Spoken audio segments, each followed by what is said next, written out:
Hey everyone, welcome once again to Mississippi Scoreboard Friday Night Live, presented by Performance Therapy. I'm your host, TJ Ware. Remember, Performance Therapy, 14 locations across the state. Comprehensive care, hands-on treatment, proven results. That is Performance Therapy. We are live from the Mississippi Sports Hall of Fame and Museum, getting you ready for another week of high school football, our Red Zone style high school football show. So let's take a look at the games we're going to be keeping an eye on tonight. We're going to start our list with Brandon and Oak Grove in 7A Region 3. Brandon is 4-2 this year. Oak Grove 6-0. Oak Grove has won 3 of the last 4, but Brandon came to play tonight. They're up 24-7 at halftime. We've got Clinton and Starkville in 7A Region 2. Clinton is just 1-5, but Starkville 5-2. However, the teams have split the last 4 meetings, and this one has been back and forth tonight. In 7A Region 1, we've got DESOTO Central at Oxford. DESOTO Central entering at 3-4, Oxford at 3-3. Oxford's 1-0 in Region play, while DESOTO Central is 0-1. Then in 7A Region 4, we got Ocean Springs and Harrison Central, both 5-1 teams, both 1-0 in Region play. They've also split the last 4 in that series. Then staying in 7A Region 4, we've got Gulfport at D'Iberville. Gulfport 3-3 on the year, and D'Iberville is 2-6. The heavyweight matchup of the night in the MAIS, 6A District 1, Hartfield against Jackson Prep. Hartfield's 9-0 and 2-0 in region play, and Jackson Prep is 7-1. They're also 2-0. Remember, Prep, the defending champ in 6A of the MAIS. Then at MRA, we've got Jackson Academy visiting MRA. MRA is 5-3. JA is 6-2. MRA's 3 losses this year have been by a combined 10 points. Then in 5A District 2 of the MAIS, we have Simpson Academy at 5-3 taking on Copiah, who is 6-2. Simpson is 2-0 in district play, while Copiah Academy is 2-1. So before we get to the action, let's hear a word from our sponsor, Performance Therapy. Hey, I'm Jake Brock, the physical therapist and clinical director here at Performance Therapy in Petal. Here in Petal, we have both occupational therapy and physical therapy, but in the near future, we plan to add speech therapy as well. At this clinic, we offer both adult and pediatric therapy. With the adult therapy, we offer manual therapy with addition of vestibular therapy for people that are dizzy, that may have falls, or if you roll over in bed and you may have some dizziness going on. We also work with Parkinson's patients with a specialized program called LSVT Big. We're glad to be in the Petal area. We have a wonderful group of patients, future patients. We've been blessed with the opportunity to work in both the area with North Forest, Eatonville, Petal, North Hattiesburg, and some of southern Jones County. We offer individualized approaches where we work hands-on. You walk in, you can actually sit down and talk with us if you have a lot going on. We individualize all of our programs for each patient with the goal of meeting your goals and hopefully getting you back to your best self. If you're in the Petal or North Hattiesburg area, feel free to contact us directly at our clinic. If you're not in this area, then feel free to reach out to one of our 14 other clinics. We are Performance Therapy, comprehensive care, hands-on treatment, proven results.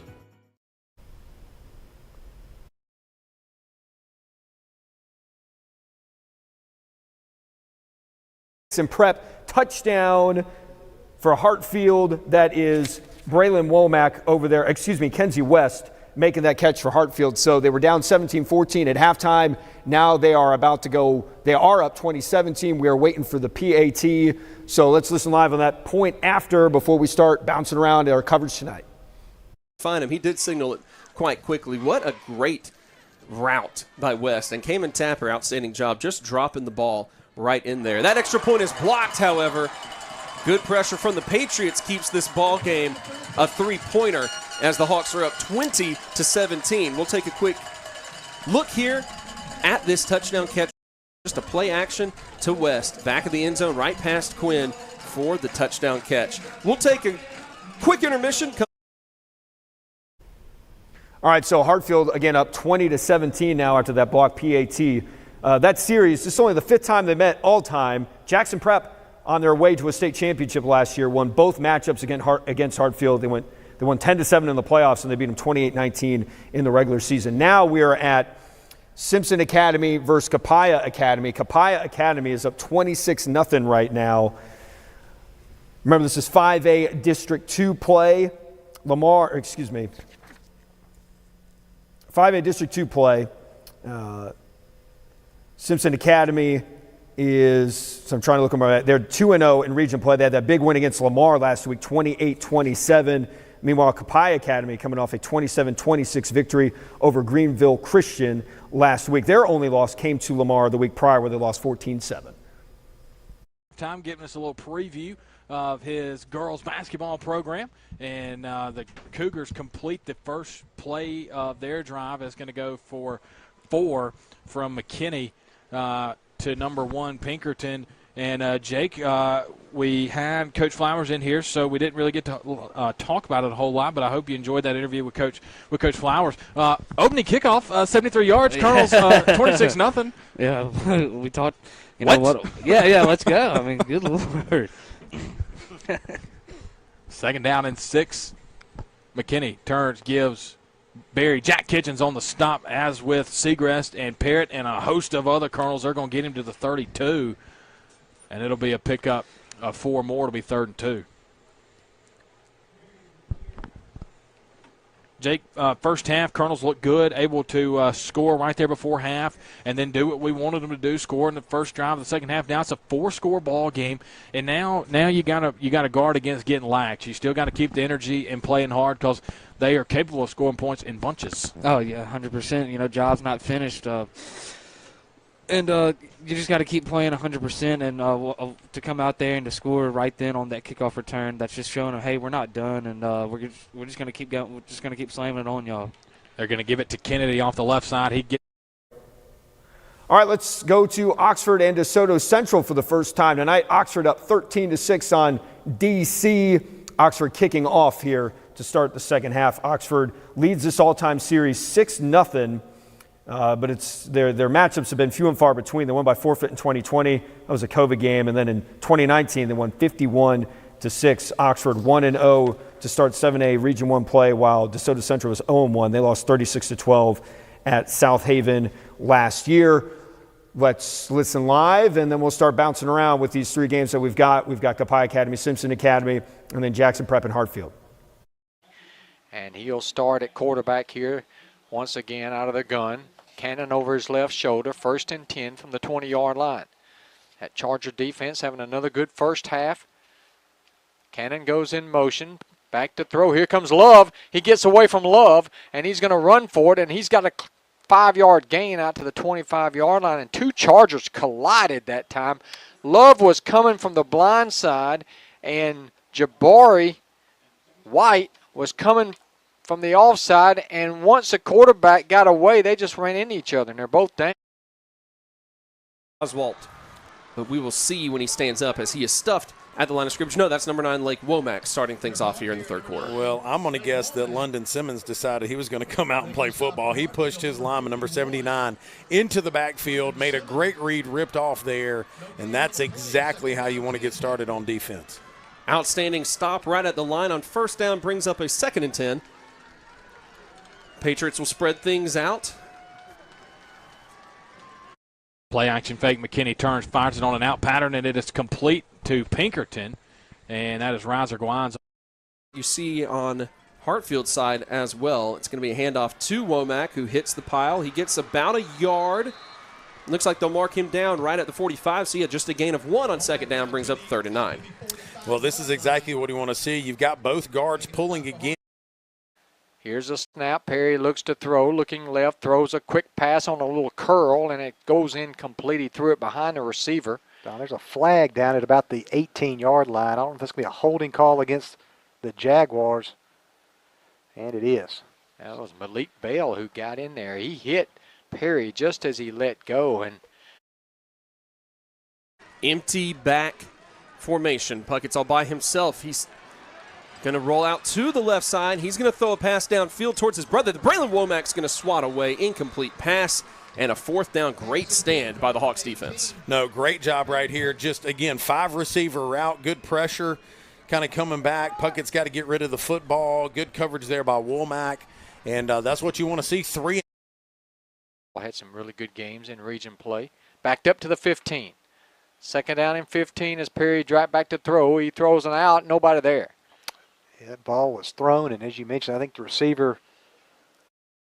McKinney turns, gives to Kennedy. Jack Kitchens makes the tackle from the backside, but not before Kennedy muscles his way down inside the 30 near the 26-yard.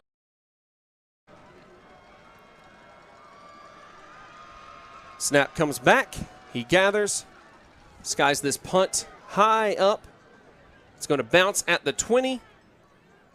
Take a Hartfield bounce and be down at the 21-yard line. So your Hawks will hold on here, or we'll start off here at the 21. Let's see if we can take a moment to thank our gold level sponsors while we're Single coverage out here on the near side. Back to throw. They're going to throw a little quick pass out in the flat to Thomas. Got it at the 15. He's going to be hit and finally dropped at the 24-yard line. Picked up about 9 on the play, but it's short of the first down.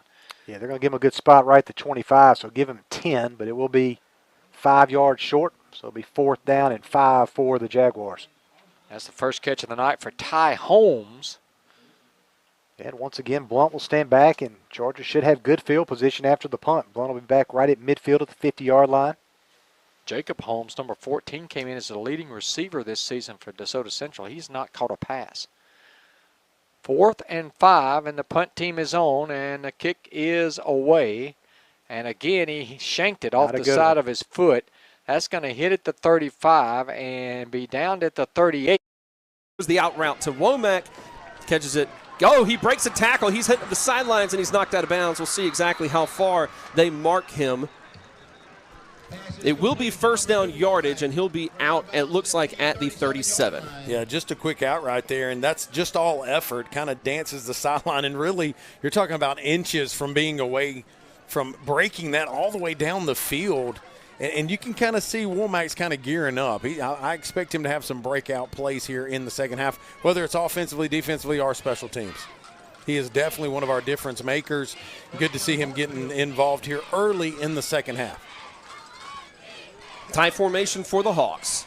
Defensive line will shift around. West goes in motion. It's a sweep to West. I love this play because it gets Kinsey in the open field. He gets through a couple of potential tacklers before he's taken down at the 35-yard line. What a run for Kinsey West. Well, just the setup here, so it ends up just being a speed sweep. He's going to go into motion.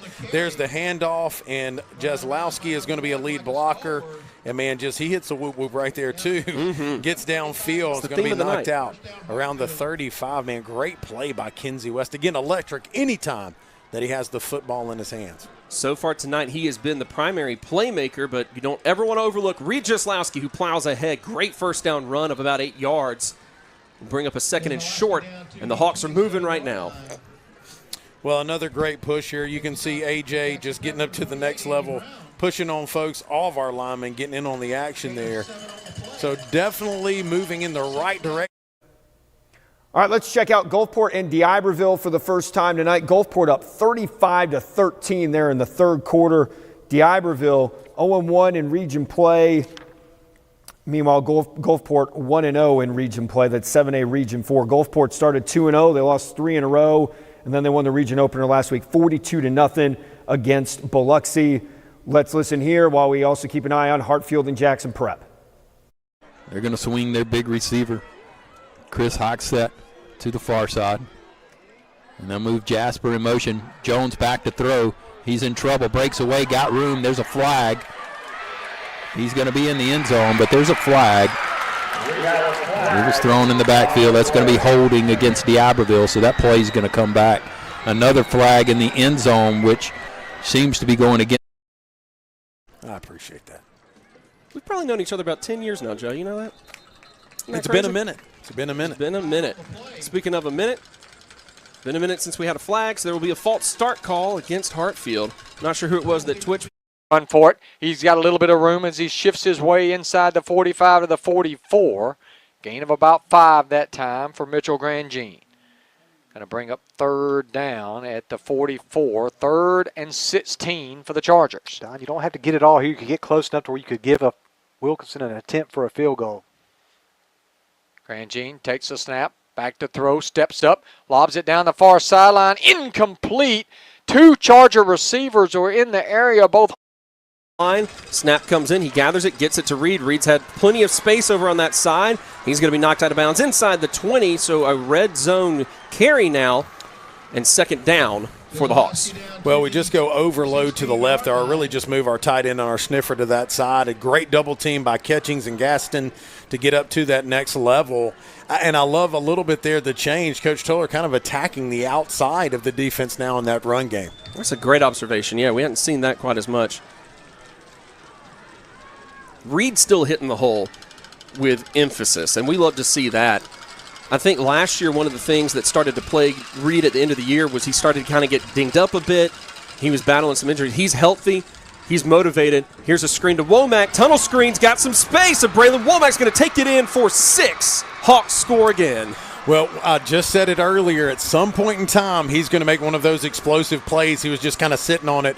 Great job here. Reed Gaston gets pushed out. One of the Stump twins there, number 66. Always get him confused. That is Cole. Cole, good job, Cole. Getting up to the next level, just kind of making that tunnel there for that screen. Great scoring drive. Great response there by the Hawks. Now we need to make sure we get this one through without getting a block. They're really overloading the right side to try to come after the block here. Yeah, it happened last time around. All right, we're at Brandon and Oak Grove now. Oak Grove. Now, it's not a surprise that Brandon is leading this game. The surprise is how much they are leading this game by. It's 24-7. Brandon was up 17-0 in the first quarter, and it's been quite the turnaround for the Bulldogs. They started 0-2 for the first time since 2020. Now they have reeled off 4 straight wins. They win at Clinton, at Warren Central, then beat Gulfport and Petal to get to this point, their second game of region play. And they are coming out and they are making a statement against an undefeated Oak Grove team who has looked really good so far this year. So let's see if Oak Grove can get something going on their first drive of the second half. Back-to-back first downs to start the third quarter. Maddox looking, stop route near side, breaks the tackle, across the 45, down to the 40, out of bounds around the 37-yard line. It's going to be P.J. Woodland. This is their game. One-on-one on the outside. Just a quick pass, make him go one-on-one with the defensive back, see if he can break the tackle. Jonathan Crane has got to make sure he takes the right angle. As he's getting ready to make that tackle, he's got to make the right angle and hold on. Oak Grove has moved the football from their 20 down to the Brandon 36-yard line. Ball in the near hash, trip set on the far side. Maddox drops to throw, looking one side, going to throw the back shoulder fade, and that was a great throw. They're going to say he got a catch, and I think he probably was in. That was a pinpoint laser throw by Maddox to Woodland. Yeah, and almost like they designed it that way. Now, so what you've got now, you've got Crane one-on-one at Woodland. We saw Rollins on Woodland a little bit, but now it's Crane on Woodland, our top DB and their top receiver. Crane has got to win this battle. Ball is inside the red zone now at the 19. Maddox going to hand it off to Champagne, and nope, Maddox going to. In 5, touchdown, Eric Perry pulled it out on the zone read and burst into the secondary, 82. And that is an 82-yard touchdown. Well, Don, they still don't have a first down, but that was a touchdown, 82-yard run on 3rd and 1 for the Jaguars. And that's the second big play the Chargers have given up tonight, and the Jaguars are an extra point away from tying this up at 13. Gives it to Champagne, and this time he fumbles the ball. Oak Grove's going to fall on it. It goes back to the same possession, so it'll be 3rd down and 13. And off right under the teeth of that. Pulled it out. They're going for 2. Yeah, they're going for the lead. And they're going to throw an incomplete pass as they went for the lead and didn't get it. And so the Chargers hold the lead with 8:16 remaining in the third quarter. Chargers 13, DeSoto Central 12. First down sits at the 9-yard line. 9:18 to go, third quarter action, 24-7. Brandon on top of Oak Grove. Maddox, 1-by-3 set, calls for the ball. Drops to throw, swing pass far side, and it's going to be a one-on-one matchup. And it's going to be a first down as Tajay Burkett makes that happen to pick up a 14. Go for it. It's kind of been working out some. Whenever they get time, there's no time this time around because big Cornbread Vaughn, number 55. Out there by himself, so I'm not sure how the coverage got mixed up, but going to give Oak Grove first down. Only about 8 yards to go. First and goal. Going to give it to Burkett again, and this time he's wrapped up at the 5, a pickup of 3. fast and runs hard. Oh, he really does. Well, again, it's almost like here's our favorite player checking it back in the ball game for Oak Grove.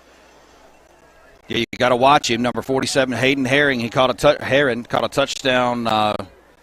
He hadn't played a whole lot, but he caught a touchdown. Now he's back in that H-back position. Got to watch him slipping out here. They likely to give to Champagne here and try to run behind him, and then they'll maybe throw it. They're going to give it to Champagne. He does run behind him, and he's going to pick up a couple on the play. It'll be 3rd and goal from the 3. Prairie's going to stay in the game, and you got to be aware. In the third quarter, Banks turns, gives Ainsworth, and runs through McKinney and gets it inside near the 20-yard line.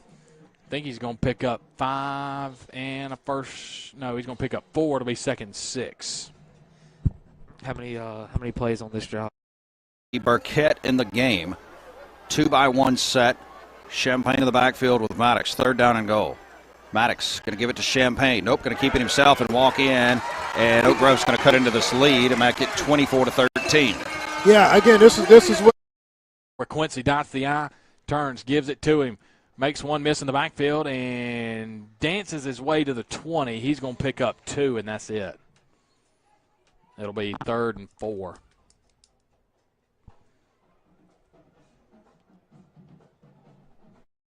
Burkett about 3 or 4, carrying the ball 3 or 4 times. And so the Bulldogs allowed Oak Grove to get on the board. First drive, second half. Fumbles the snap. Now they're going to throw it. And they throw it and knock it down. Good job by a Bulldog to get in the end zone, and does. So touchdown, Cooper Crosby. Take that. That was just a great effort. It's a good job blocking by the O-line. We don't give them enough credit, I don't think, how good of a job they're doing in this game. So, Coach, how about that offensive line of scrimmage there, controlling that and open it up for Big Coop? Yeah, it's good to get him in the game. Like Coach said, I think they're going to try to run it a little bit more, but shoot, they're not stopping us, so we're going to, I mean, you keep scoring, but Brittany made a great point. We don't give these guys on the offensive line enough credit. We hadn't talked about them hardly all year, and Nico, he hadn't been touched tonight. No doubt about it. And he's yeah, just pulled me up. All right, so Gulfport in control against D'Iberville, 42-13 is the count. Gulfport looks like they're well on their way to their 2nd region win of the year, while D'Iberville is looking like they're going to be falling to 0-2. Gulfport's next game is going to be at St. Martin, and I'm sure everyone's got that Ocean Springs game scheduled on the 27th. They got it circled against Ocean Springs. Gulfport will have them at home. Meanwhile, D'Iberville is I got someone's schedule mixed up. Maybe someone else can help me. Maybe Andrew can. I got the same schedule for both teams written down, so maybe we'll get that figured out. But anyway, Gulfport on the way to 2-0, D'Iberville on the way to an 0-2 start in region play. We are waiting on Copiah Academy and Simpson Academy to come out of a timeout. I can't see the down marker there, but Copiah Academy in control right now. It's at least 32-0. Copiah Academy, just a surprising outcome right now. The Simpson Academy coming in after that big win against Lamar, and Lamar, a team that beat Copiah Academy. Now they're running a trick play, the end around, but they had it sniffed out until the tackle was missed, and then he celebrated too soon. He's down at the 1-yard line. So good play there for Simpson or for Copiah Academy as they're trying to put this game out of reach. Okay, Ocean Springs has got Biloxi. What am I doing? We're talking about Gulfport. Gulfport has at St. Martin, then they have Ocean Springs on the 27th. That is correct. D'Iberville has got Harrison Central on the road and then St. Martin coming up. So thank you, Mr. Andrew, for handing me that schedule that I probably should have had as well. Or if I just written down my notes, that would have been even better. Let's listen live here on Copiah and Simpson. Yeah, 33-0. Let's see if Copiah can punch it in again. Turns, Ainsworth fights his way in. He stopped short. Has he scored this year? He has. Hasn't been in a while, though. I mean, he's made crazy plays. I just couldn't remember.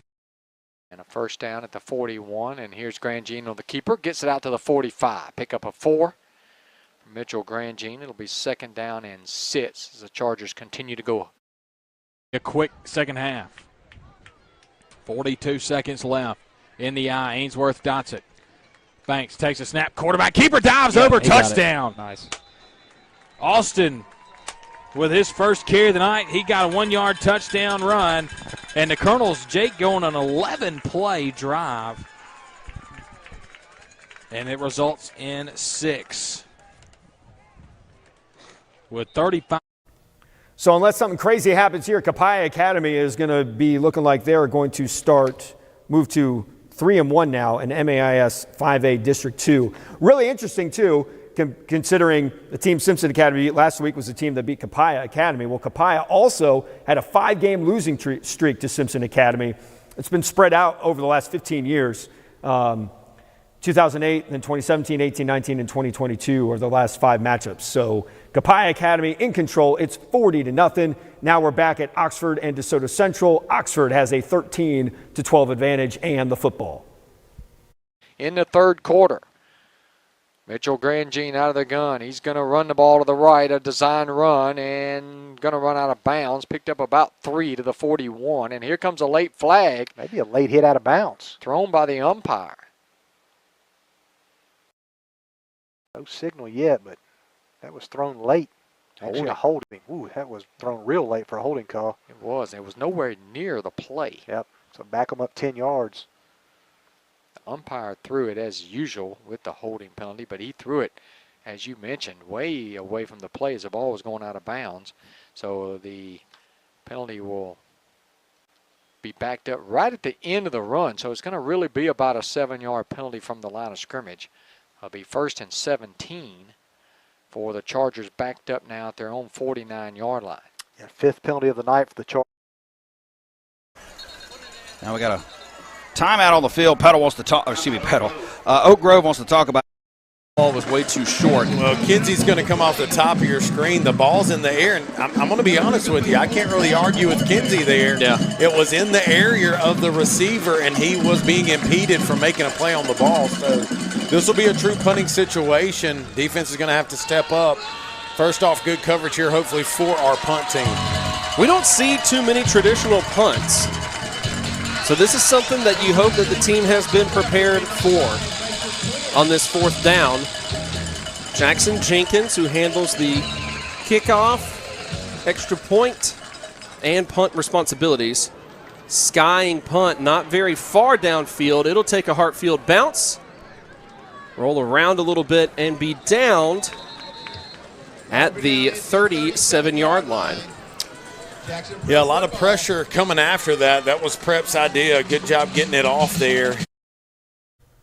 All right, we're checking in on Starkville and Clinton for the first time tonight. Starkville at home against the Arrows, up 37-21, trying to right the ship after that loss at Germantown last week. And Clinton had a lead earlier in this game, but Starkville has turned it on, and now they have a 16-point advantage. Meanwhile, we're watching Oak Grove. Let's go to Oak Grove and Brandon now.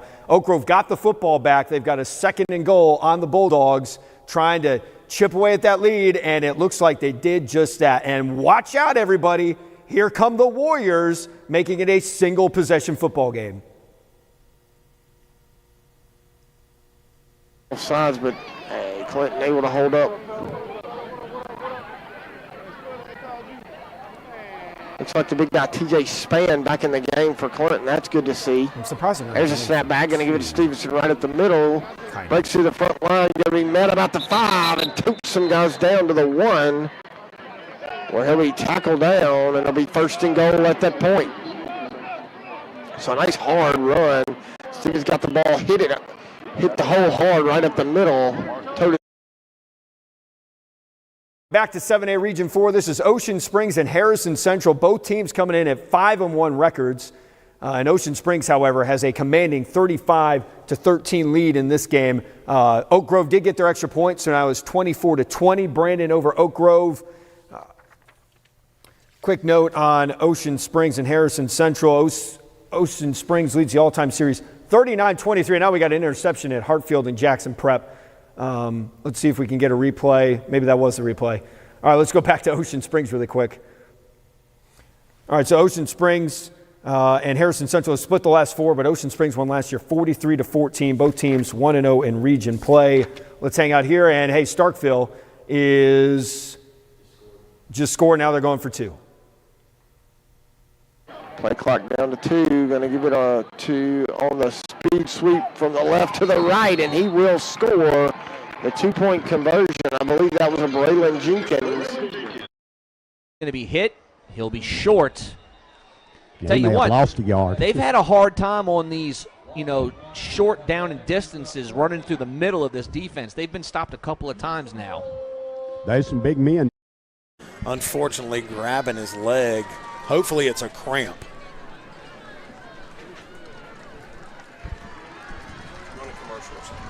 We're going to take a break here while the staff look. At least to try to. Wilkinson had already made a 44 and a 35-yard field goal tonight. Brown's back in at running back on 3rd and 5 at the 26. Mitchell Grandjean going to hand it to Brown. Brown running right to the 25 to the 20. He's got the first down to the 15-yard line. Yeah, just barreled over that last defender. Finally brought down by DeSoto Central, but a first down for the Chargers.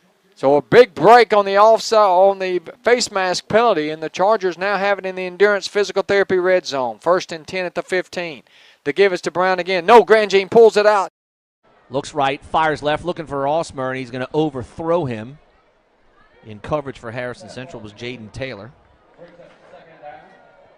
But he threw that thing where nobody else could catch it. Yeah, that's exactly right, yeah. Dabo's done a great job.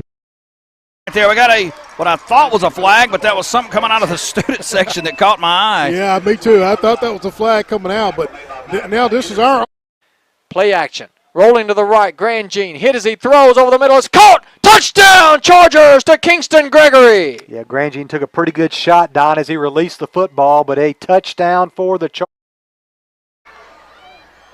Gives it. Nope. Barnes going to throw it, and it's going to be Robinson. He can wiggle. There he wiggles 1, wiggles 2, wiggles 3, down to the 4-yard line. The freshman, a 17. In at offensive line, and now they brought London Simmons in. So, man, right through the backfield, is that not what you want to see there? Looks like he comes off the left side here. They're on the left side. Picked up. Good block by Quincy Phillips downfield. 1st and goal.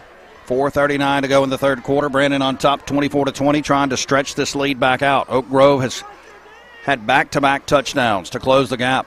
Going to give it to Blunt. Blunt's going to power his way. Touchdown, Bulldogs. They widen the gap on a 5-yard run. Yeah, and again, answer on the ground. They have not stopped the run yet. Let's keep going at them until they do. Good response by the Brandon offense. All right, so Brandon responds to Oak Grove's touchdown with a touchdown of their own to make it 30-20. Now the extra point was good for Oxford against DeSoto Central, so now it's 20-12 Oxford with about 3.5 minutes to go there in the 3rd quarter. And now we're back at Hartfield and Jackson Prep. Hartfield going to the end zone. Looks like they get a pass interference call. So let's hang out at Hartfield and Prep. The extra point is good for Brandon against Oak Grove, so it's 31-20.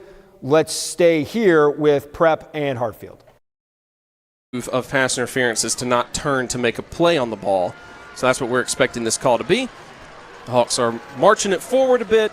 Here comes the call. Sure enough, goes against the Patriots. And I tell you what, man, even if it was not a pass interference, Kinsey West almost made the catch of the season. No, he did, and Tapper laid it out there. And you could think, well, could he throw it further? He had no room. An MRA touchdown. The Patriots answer the Raiders with a score of their own and lead 34-13 on that 43-yard scamper by Charles Simpson.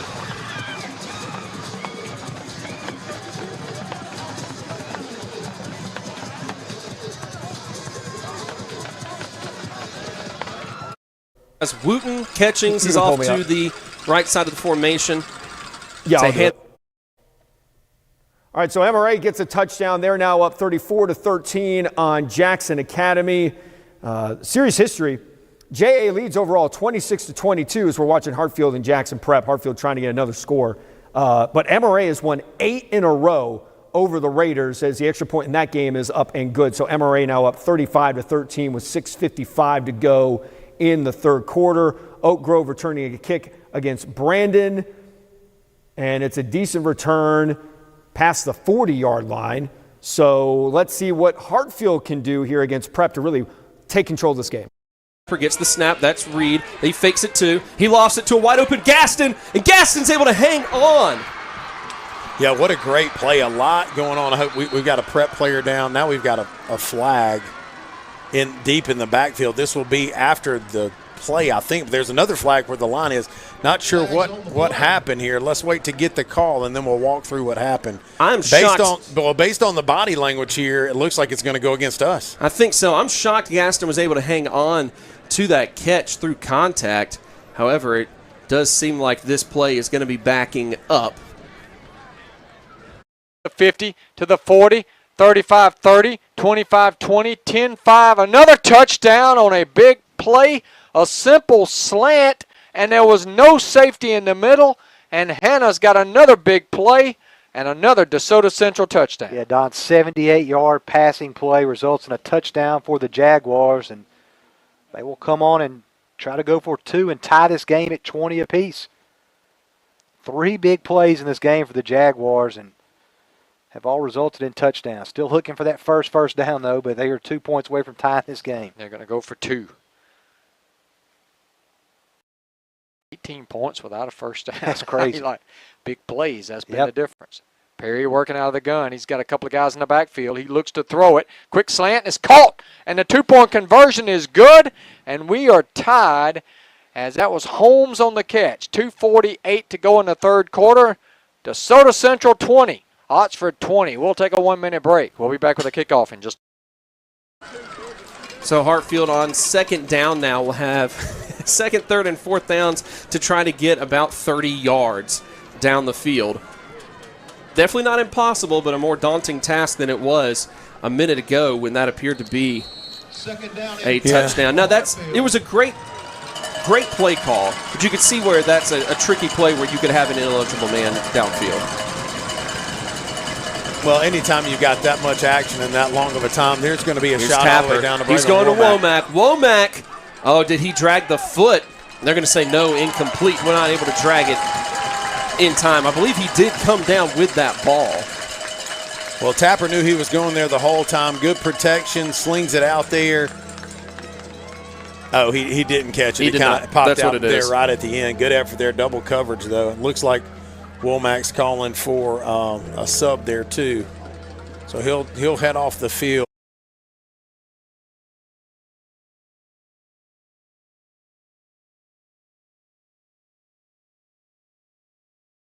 Inside the 40, down inside to the 35-yard line. First down, Tyler Lyles and the Raiders. Yeah, I definitely think they have figured something out with MRA defense right here. I mean, there was no one within 10 yards of him. No. And the good news is they had some guys that could catch up to him, and Swanson and McMillan. But not before he got to the 37-yard line to pick up of 38 yards. 6:15 to play and counting. Raiders showing they have the ability to score. The only question is, will they have the ability to get any stops? Matheson fires it right down the middle. Thomas doesn't know where it is. Neither, thankfully, does the defender. We'll see if they bring Phillips back in the backfield. They do. Again, they're going to give it to Quincy. And student body left. This time Oak Grove's going to turn him down for a loss of 2. Textbook. Sweeps, whether it's a tall sweep or a handoff sweep or jet sweep, you string it out and you string it out, and it allowed, I think, Henderson to get up the field to make the tackle for a 2-yard loss. Second down and 12. And looks like Peddle jumped across. Chris, is that what we saw? Matheson waiting, has all kinds of time to throw. Contact downfield, and are we going to see any flags? No, Barber went up for it. Maybe kind of got his feet tangled a little bit with the Patriot defender, and it'll fall incomplete to bring up a third down and 10 now. Second down, we'll call it a short 7. Going to give it to Blunt. Blunt's going to hit that line and break a tackle or 2 and pick up about 4. It'll be third down and 3.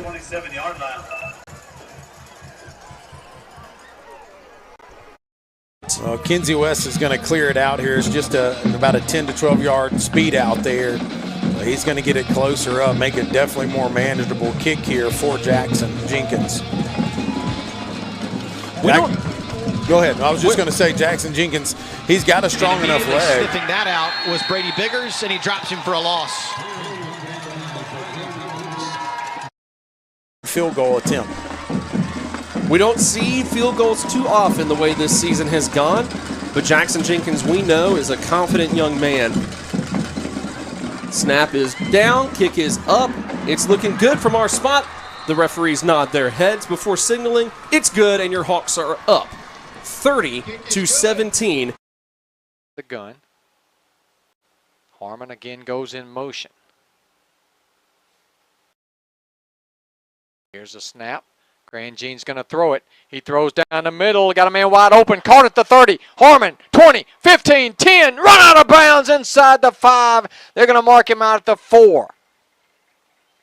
Yeah, Don, a 54-yard pickup that time for the Chargers. And a nice catch there on this near sideline by Harmon, and the Chargers will hurry the line of scrimmage, try to get a quick play in. 4th catch tonight for 70.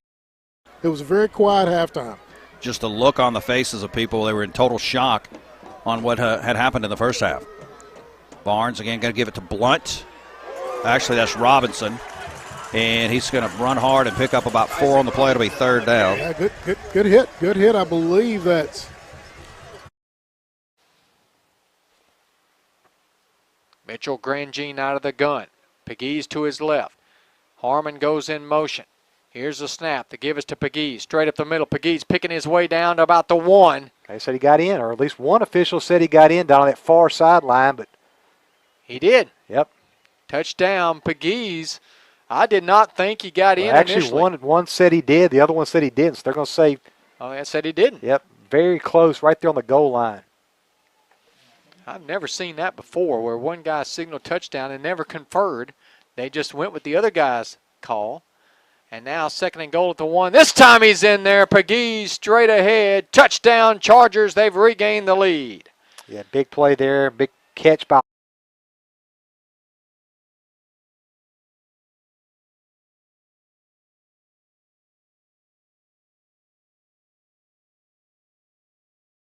All right, so Oxford gets another touchdown there. We've got some break in the action all over the games that we're covering. So we're going to take a quick break and hear a word from our sponsor, Performance Therapy. Hello, I'm Brian Henley with Performance Therapy. I'm the physical therapist and clinic director at our Gluckstadt Clinic. We are in the Madison County area, and we proudly serve many of our schools in this area as well as our local community. We treat everywhere from the younger kids, athletes, non-athletes, to the local geriatric population. We have over 25 years of experience in the physical therapy field here in this clinic. This has helped us to gain a large amount of respect with our local medical community, and helped us with our relationships with both the physicians that refer to us as well as our local community and clientele. We take great pride in the relationships we are able to build with our patients through focused care and focused treatment to help them achieve their goals. You can contact us directly at our Gluckstadt Clinic or reach us through one of our 14 clinics across the state. We are Performance Therapy, comprehensive care, hands-on treatment, proven results. All right, thanks again to Performance Therapy. Without you, this show would not be possible. Oxford got the extra point in their game, so they're up 27-20 on DeSoto Central. We have Brandon and Oak Grove just starting the 4th quarter. Jackson Prep has the football against Hartfield, and MRA is now starting a drive against JA.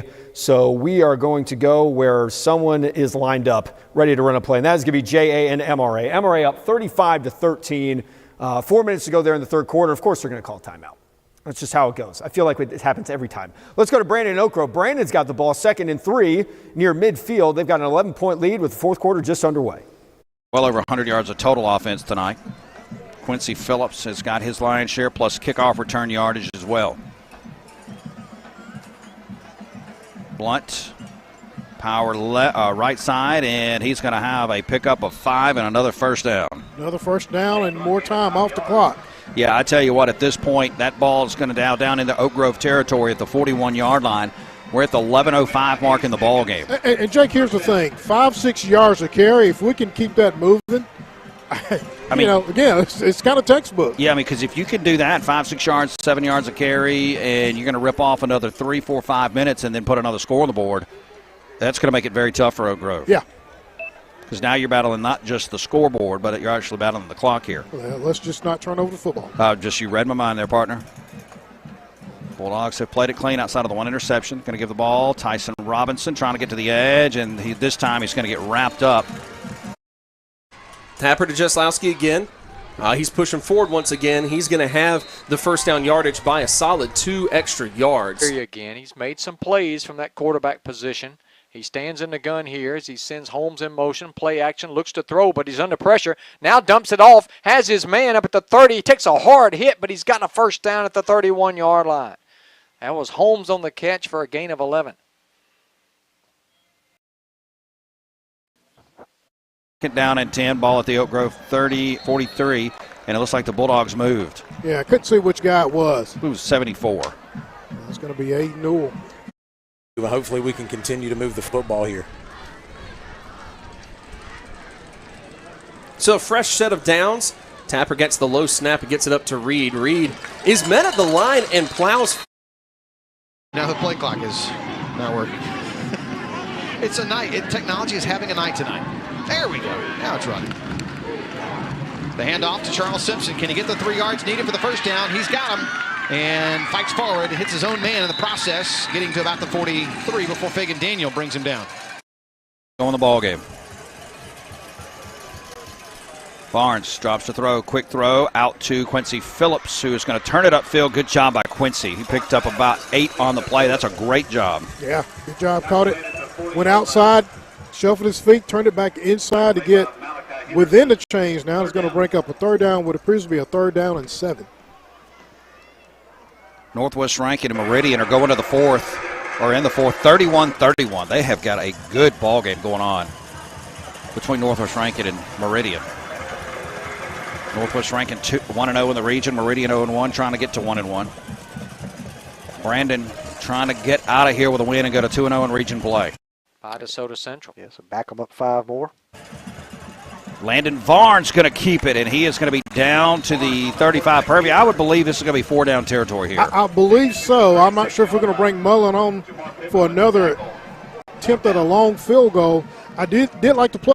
John White has all day to throw, puts too much on this one, and throws it out of bounds and out of the reach of Jack Poole, and even around one way or the other. 4th down. Bulldogs have not gone for it tonight on 4th down.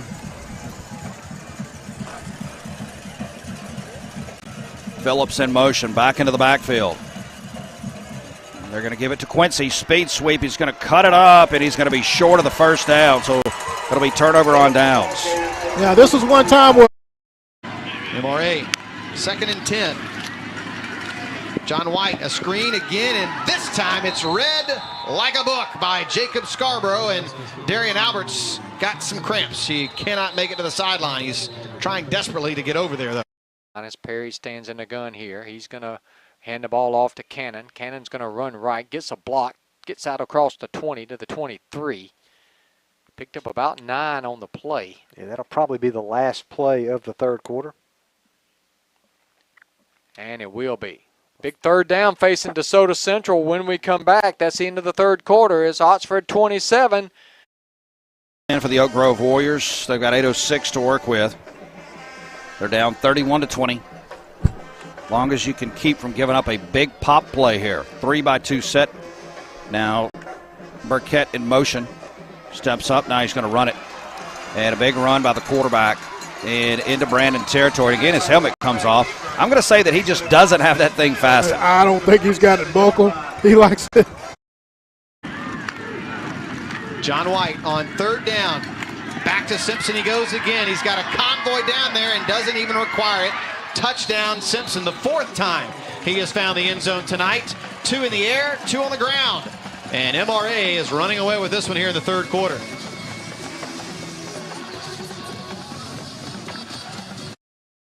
Grove at the Brandon 46-yard line.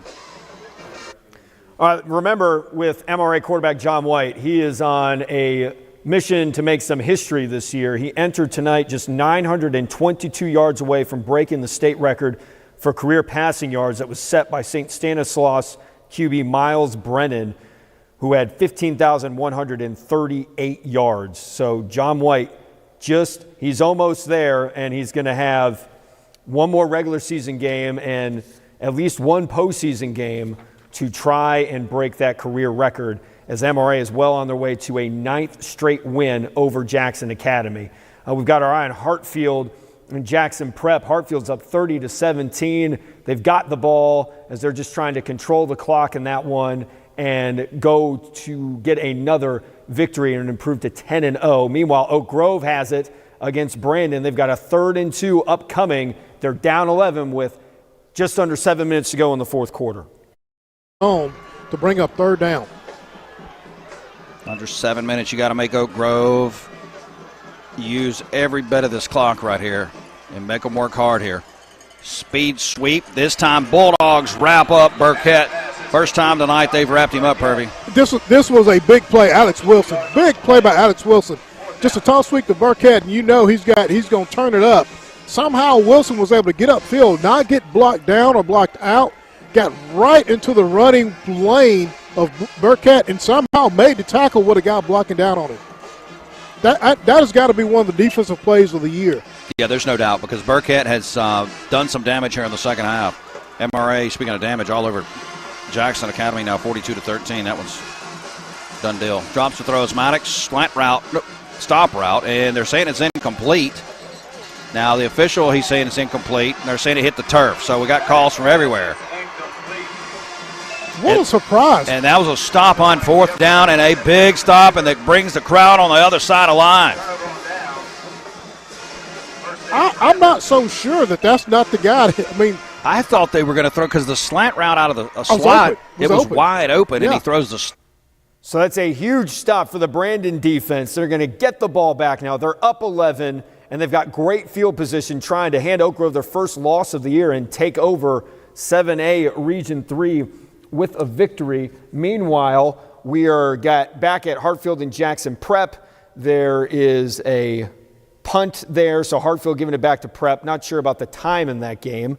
There's Brandon running a play here, and we've got Oxford and DeSoto Central in the early fourth quarter. I believe it is Oxford with the football. They're up 7 in that contest, so we will stay with Brandon, and we will go over to Oxford in just a second. Chargers have shifted their offensive line a little bit, Denny, with Ford Reid still injured.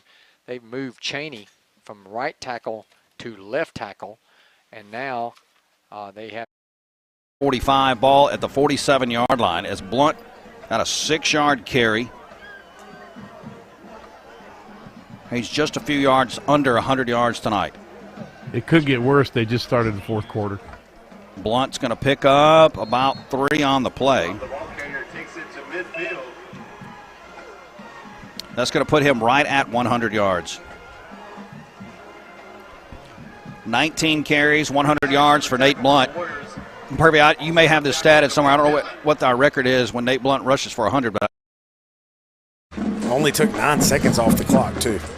That, of course, is quarterback Parker Puckett. I accidentally said Peyton. I've been doing well all night long. Here's Parker Puckett dropping back, throws across the middle. Twaski Jones in coverage, and that ball is not handled by Quinn. Quinn tried to one-hand catch. It would have been a highlight reel catch, but it was knocked loose. Yeah, he did. You just see him over here. He's on top of the number. He's going to roll forward and pick up a 4 and a first down. Yeah, definitely roll. He had to roll to get that 1 or 2 yards to get that. back to throw, steps in the pocket, nothing there. Now rolls left, throws on the run. He has his man on the sideline, but did he come down in bounds? Yes, he did. Nice catch along the sideline by Blunt. So the Central players thought he was out of bounds, but the official there on the sideline said it was caught and inbounds, so the complete pass there for the Chargers. It's a gain of 12. That time. Takes that out of bounds at about midfield. Like I said, midfield that time. It's a new term. And inside the 30, and then bottled up there. Gain of a couple to the 30-yard line for Brown, Jay Brown, a 2-yard gain. Be 2nd and 8 for the Chargers at the Jaguar 30-yard line. Down here, need a stop. Obviously, Prep will have to go for it on 4th. We need to keep it back here. We'll see what the Patriots have drawn up on 3rd and 6. Puckett drops back. Oh, Reggie Vaughn comes in. That's exactly what you needed. I like the play call here, too. We're going to have a blitz. Backer's going to come up here at the last second. So you got 5-on-5, and Reggie Vaughn just goes right by the tackle. Call me crazy, but if I'm no lineman, Reggie Vaughn's a guy that I want to block, and they don't even reach out for him. Great play, timely play for this defense. Our DBs can sit back here and expect a pass and be ready to make a play. 4th down. Yeah, got to know where the sticks are back there. You might see our guys drop back a little bit deeper. Our safeties, you do. Rushing's back a little deeper. So is Woolmack. They'll read over the top. And here comes Puckett. Unloads a pass, but he's hit as he throws, and that thing is going to go nowhere. Reed Gaston, Brandon Turner, and that's a 15-yard penalty for taking the helmet off. Well, it'll. All right, so turnover on downs for Jackson Prep. They're down 30-17, and that's just about going to do it for the Patriots' comeback attempt. So Hartfield, what a season they are having. They're about to improve to 10-0. They have a commanding lead in MAIS 6A District 1, as they'll be 3-0.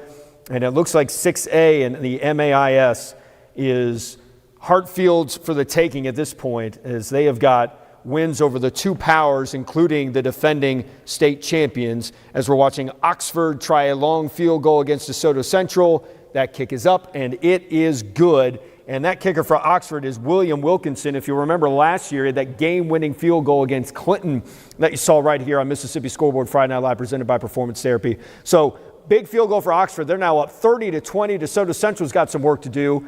And then over at Brandon and Oak Grove, Brandon up 31-20, but they're moving backwards due to penalties. But 3rd and 10, 3:35 left in that one. And then we got MRA and JA. It is 42-13 MRA, but JA has the ball.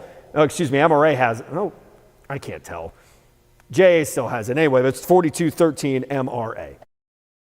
The plays, but who can come in, and basically keep everything continuous. 48 seconds left, going for the end zone, and a pass broken up by Bayard Kennedy. Bulldog offense. 2nd down and long after the penalty. 3:18. Barnes going to keep it himself and take off, and Landon Barnes spinning his way forward down to the 40-yard line. That's a pickup of 20.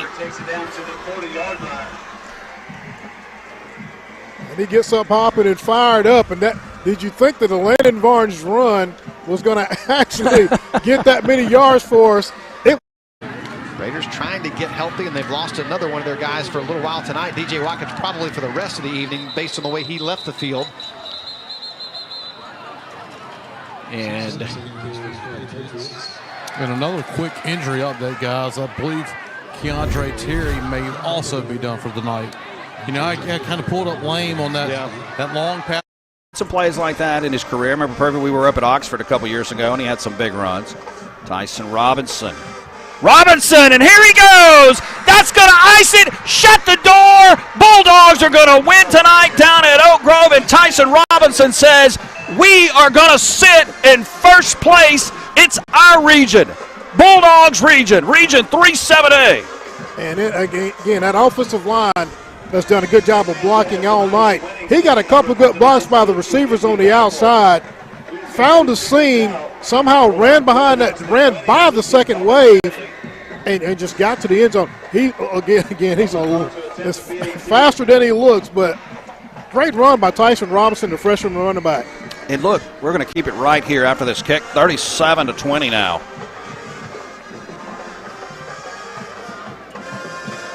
And every running back runs it a little different, kick up and good. But, guys, he just runs back. He looks mad. Play action. Perry's going to run. He sidesteps one guy, now turns a corner, picks up the first down, goes out of bounds at the 33. And they'll keep the clock going. Gain of about 7. And now first down signaled as Perry picks up 7 yards. 1st and 10 for the Jaguars. They're going to go a little more urgent now as a hurry-up offense with the clock working against them. Yeah, down 2 scores. It's 10 points. Perry back to throw. Perry under pressure, flag down. He gets away. He throws it deep down the field. Got a man open. It's caught at the 42 of Oxford. Breaks a tackle inside the 35 to the 32-yard line. We'll see what the flag is about, though, as that's a gain of about 35 yards. Yeah, probably going to be a hold against. And it is a holding call against the Jaguars, so that one's coming back. Yeah, big call there. He was able to avoid the rush, and the reason why he was able to avoid the rush is because of the hold. But then once he got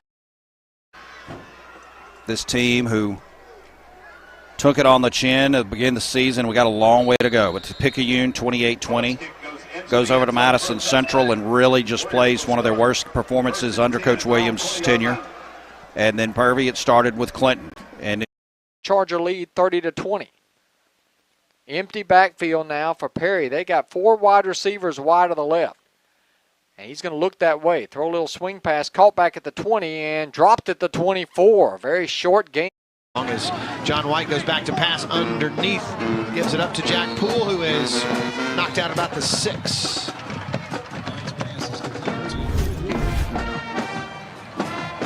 Another short, just crossing right, it looks like right here. Just taking what the defense gives them. That has been the theme of John White's career, I think.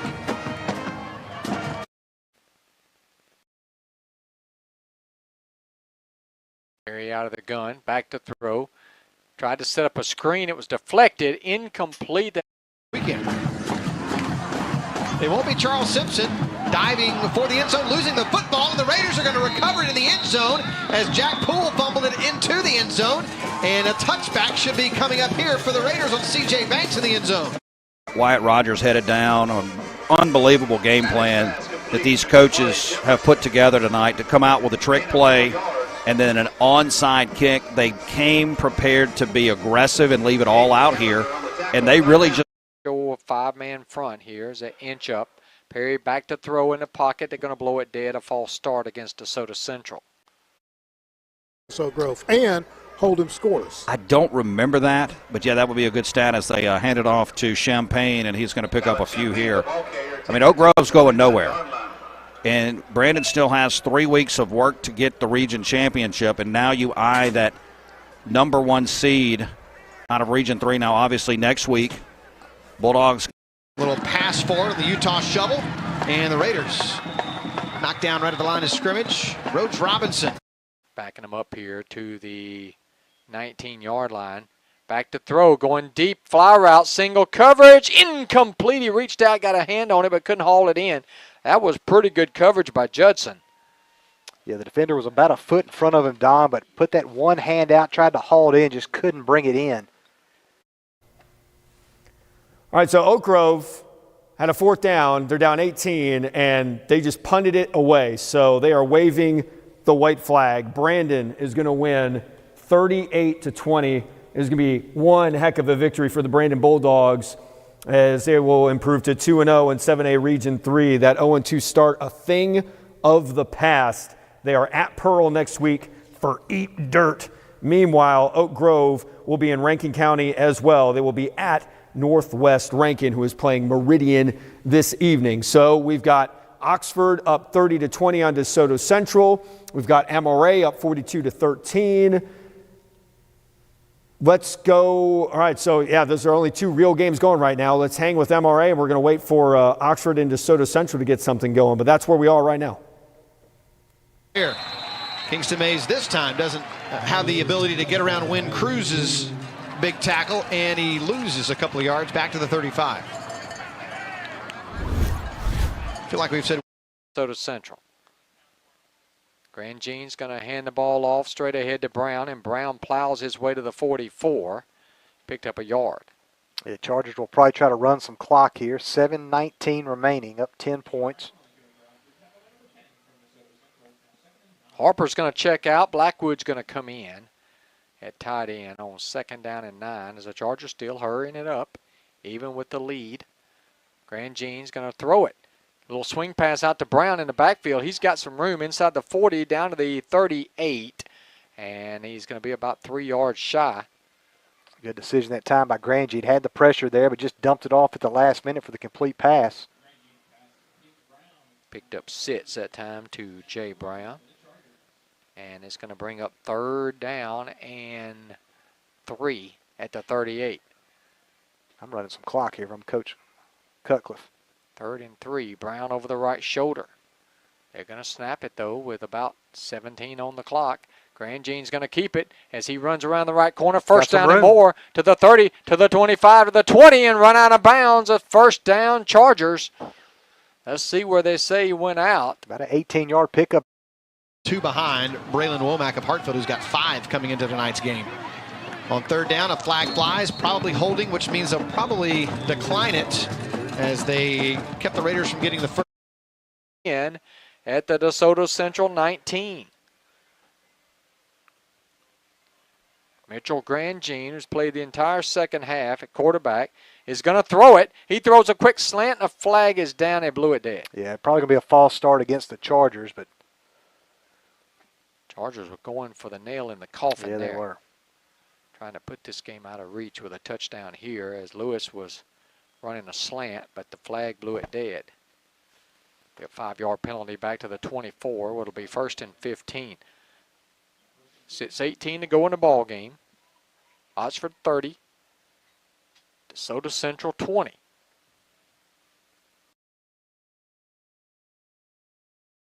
From the 24-yard line. Grandjean takes the snap. Hands it off to Pegues. Pegues got some room. He just barreled into Davis, the big linebacker, and Davis' helmet went flying off, but Pegues is the one that's down. That was a hard hit between those two guys. Davis, even though he lost his helmet, got.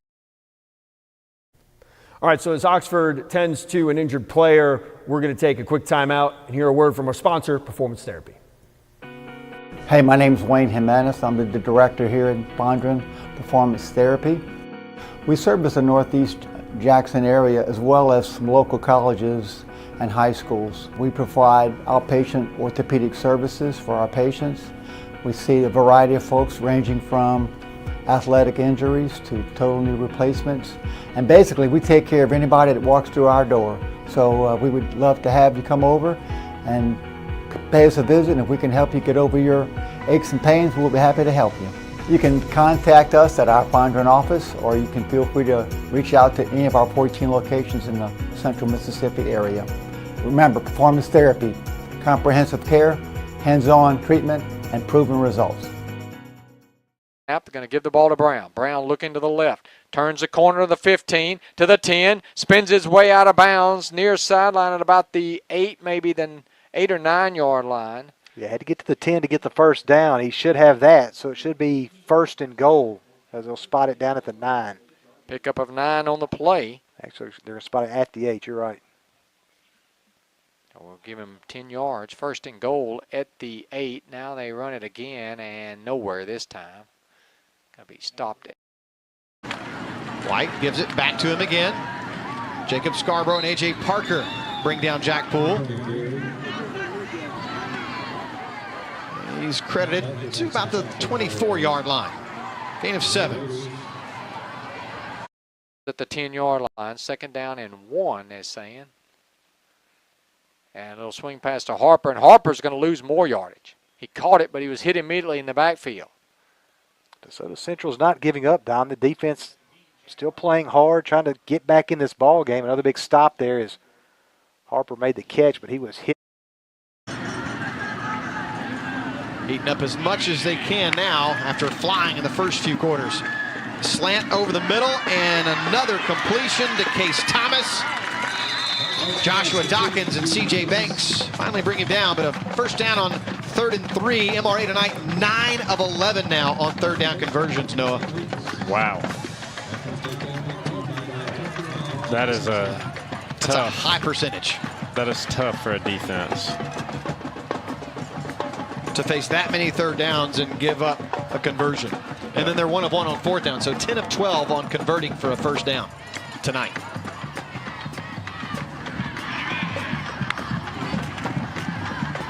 Hand off to Poole. TJ White, Scarborough and company. Boy, he still gets 4 or 5 yards there.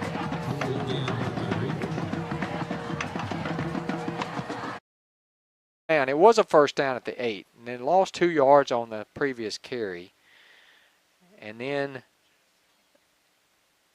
they lost 3 yards, so it's backed up to the 11 now. 3rd and goal at the 11-yard line. Grandjean to throw. Grandjean under pressure. Stiff arms the guy, throws, has his man, is caught by Harmon at the 10, and he gets back to the 9, and that's it. And the Chargers will likely target in case Thomas. Diving efforts, just couldn't quite haul it in. And we've talked about the never give up type ability by the Raiders, but how about that? I mean, you're up 42-13 and he still lays out for the football. I mean, that's something. I'd love to see that effort. That's right. If you're Coach Herbert Davis. And I want to say it again since we are here at Patriot Field, and what a privilege it is to be able to see Herbert Davis back on the sidelines after he really struggled with illness early in the season, was in the hospital for the first couple of weeks. Danny White was filling in for him as the head coach, and now back on the sidelines is Herbert Davis. Just so good to see him back down there and back a part of MAIS 6A football. John White underneath again, another screen. Oh my goodness, Jacob Scarborough read that by Jack Poles. And now we have a little bit of extracurriculars on the other end of the play. Flags from every pocket come out as the helmet of Sebastian Central would need 2 scores and be 91 yards away. Out of the gun here is Mitchell Grandjean from the 9-yard line, and movement. Yep, they jumped off sides, I believe. That'll get them a little closer. Yep, off sides. That's going to place the ball down at the 4. 4.5, actually. It'll be half the distance. So we'll call it the 4-yard line. So 4th and goal at the 4-yard line. As the Chargers lead 30-20. Trying to put it away for good here if they can punch it in. Grandjean out of the gun.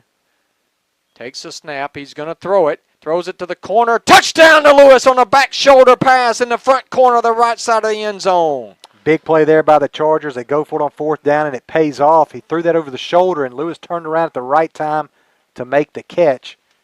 And the Chargers now lead 36-20 with 4:44 left in the game. And Lewis has 2 straight weeks now with 2 touchdown catches in each. 4 touchdowns in the last 2 games. Standing at his own 10-yard line.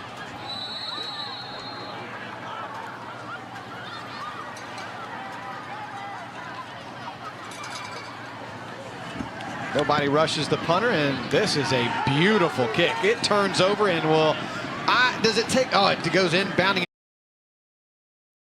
Snap is up, and the kick is good. 4:44 left to play in the football game. Chargers 37, Jaguars 20. We'll take a break. Be back with the kickoff in just a moment.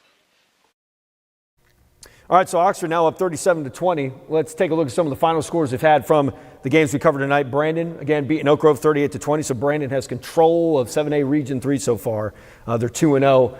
Brandon is going to go to Pearl next week for Eat Dirt. Meanwhile, Oak Grove will be in Rankin County as well, taking on Northwest Rankin. We have Clinton and Starkville. Starkville coming off that loss to Germantown, beating the Arrows tonight 60-21. We had Ocean Springs beating Harrison Central 49-13. Gulfport over D'Iberville 56-32. Jackson Prep falling to Hartfield 30-17. Hartfield now 10-0 in command of 6A football in the MAIS as they've taken out the defending champions from 6A and ending a 2-game losing skid to Prep in the process. We are still watching JA and MRA, and then in 5A of the MAIS, Copiah Academy just hand Simpson Academy a pretty tough beating tonight, 40-7 Copiah Academy. And those are the finals from tonight's game. So we're going to hang out here with Oxford and DeSoto Central a little bit longer to see if DeSoto Central can find a way to score. Remember, they're down 37-20, got a lot of work to do and not a lot of time to work with. So let's go back there while we'll also be cutting back into MRA and JA. MRA up 42-13. 44 to go. Big win tonight for the Lewisburg Patriots, as in a defensive battle defeats South Haven 7-0. So Lewisburg is now 1-1. South Haven drops to 1-1. The other game tonight, Hernando's all over Horn Lake now. They pulled away. That's late in that game, 28-7. Was that a 0-0 at half? I think that was South Haven. Okay. It was 0-0. The other one was 7-7. So Hernando pulls away. So it looks as though at the end of the night, it's going to be Hernando and Oxford tied atop the region standings at 2-0 as Perry's under pressure, gets away. Now he shakes another guy. He's going to run. He's to the 25, and he slides down at the 30. And a flag comes in. I think they're going to call the Chargers maybe for a late hit as he slid. And let's see where they're going to spot it, first of all, before they tack on some more yardage in all probability, and they will. Personal foul against Oxford for a late hit. So I think it's going to be a 10-yard gain or 9-yard gain, and then they'll add on some more. So Perry with a 9-yard carry. That puts him over 100 yards on the night rushing. Remember, though, he had an 82-yard touchdown run that made a big difference. 15-yard penalty pushes it out to the 44. So 1st and 10, DeSoto Central at the 44-yard line. As they're scrambling now with the clock against them, 4:35 to go, needing at least 3 scores. Perry out of the gun. Here's a snap. Drops back to throw. Looks right. Throws an out route. Nearly intercepted. Fortunately for him, that throw was off. Otherwise, B.J. Mitz had a chance at a pick six at midfield. Incomplete. Mitz laid out for that one, Don. Tried to haul it in for the interception, but as you mentioned, a bad pass there by DeSoto Central goes incomplete. Mitz, who's been playing some safety out of necessity due to injury, but now he's moved back to his linebacker spot tonight as Houston returned to the lineup. 2nd down and 10 at the 44 for the Jaguars. Here he works out of the gun. Holmes goes in motion, back to throw. Steps up in the pocket under pressure. He's going to be sacked back at the 34-yard line. I believe that was Bonner. Yep, it was. We are watching Oxford and DeSoto Central. We're looking for the St. Joe PCS feed. It is 27-27. Looks like they're about to go into overtime, and we're all about some extra football. So hang with us. We got some overtime football coming if we can get this feed pulled up in time.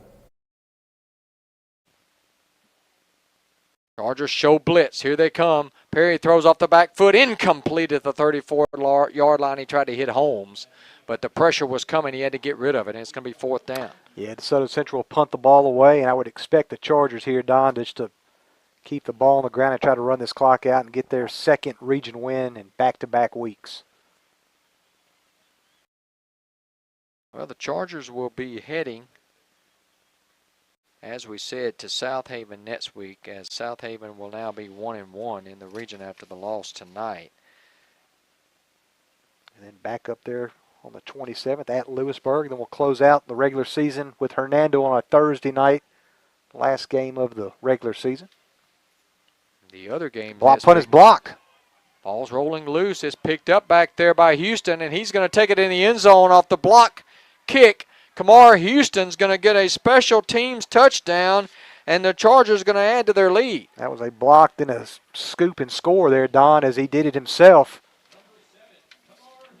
And Houston gets the touchdown. The Chargers now lead 43-20. Houston blocked punt for a touchdown, and they have really pulled away in this game. It was tied 20-20, and then the Chargers went to work. And now Wilkinson will add the extra point to try to make it 44-20. 3:34 left to go, and so a good stretch run here for the Chargers after the game was 20-20 at 2:48 to go in the 3rd quarter, and now they have put up 24 unanswered points. Is Oxford 44. DeSoto Central 20. We'll take a 1-minute break, and we'll come back with a kickoff and more Charger football right after this. We're down to about 1. Stockett and the Patriots with just over 2 minutes to go will let this clock bleed all the way down before they snap it. And will they burn a timeout? It appears that they will. So timeout MRA. or will they take the penalty? I did not. Did we see it? No, they took the flag, so they're going to take the punt here. Dead ball foul. Delay game.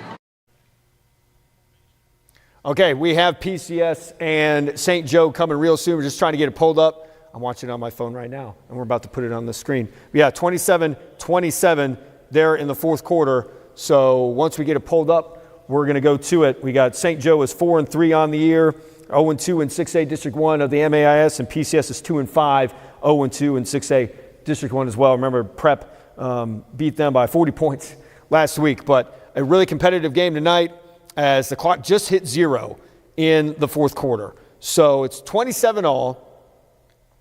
And right now we've got Oxford just had that block punt for a touchdown. It's 44-20. So Oxford looks like they are well on their way to a 2-0 start in 7A Region 1. They're going to be at South Haven next week. Actually, their next 2 region games are going to be on the road at South Haven and at Lewisburg. Meanwhile, DeSoto Central is going to host Hernando and host Horn Lake in the next 2 weeks. You have to click. Is it not working? Oh, there we go. I see something. You can pull it up to me just to show the good people that we've got something coming. Believe we've been talking about it for 5 minutes now. We're going to go, I promise. I promise. Well, you don't even have to zoom in at this point. We'll just watch it the way it is. It's in a commercial. We're not going to show the commercial. All right, so Oxford is not in a commercial and MRA is not in a commercial, so we wait for the PCS game to not be in a commercial. Let's watch some football that is going live right now, and that is JA running out of time against MRA. They're down 42-13. MRA coming off that loss to Hartfield last week, that shootout, 63-56. Like I mentioned at the top of the show, MRA has 3 losses this year by combined 10 points. They lost to Pulaski 45-43 in Arkansas. They lost at Oak Grove 45-44, and then at Hartfield. All the losses on the road as well. The road has not been friendly to those guys. So let's listen live for a little bit before, if we can get this feed up, and let's go back to Oxford as well. DeSoto Central has the ball down 24. Line. He's still in at quarterback. He's gone the entire way. He's going to hand it off up the middle. No gain. Stacked up there by the Chargers. That was number 20 Fairley on the carry. It'll be 2nd and 10 at the 22. Clock winding down here as the Chargers going to get a big home win tonight to move to 4-3, move back above 500 on the season overall, and 2-0 more importantly in the region, as they try to continue to move toward a first-round playoff game here at home. It will be the first win at home here on the season, Don. Yep. And there's a handoff to Fairley, and he is dropped by Jabari White in the backfield for a loss. Yeah, White, the senior captain, on a nice play there on defense for Oxford. Loss back to the 16. That's a loss of 6. It's going to be 3rd and 16 here for the Jaguars. Clock continuing to run. We're down under 2 minutes to. Yeah, it's not going to work. I'm so sad. Technology, man, technology. That's okay. We had a great night. A Mississippi Scoreboard Friday Night Live presented by Performance Therapy. MRA just went final against Jackson Academy, 42-13. So MRA's next game is going to be upcoming schedule at PCS, and then JA is going to finish the regular season. They got 2 games left. They're going to be hosting. MRA is off next week before they finish the season at PCS in 2 weeks. Meanwhile, JA has PCS at home next week before finishing at Hartfield. So that is going to do it for Mississippi Scoreboard Friday Night Live presented by Performance Therapy. Thank you to the Mississippi Sports Hall of Fame and Museum for hosting us once again. My name is TJ Wary, and we will see you next week. Have a great night.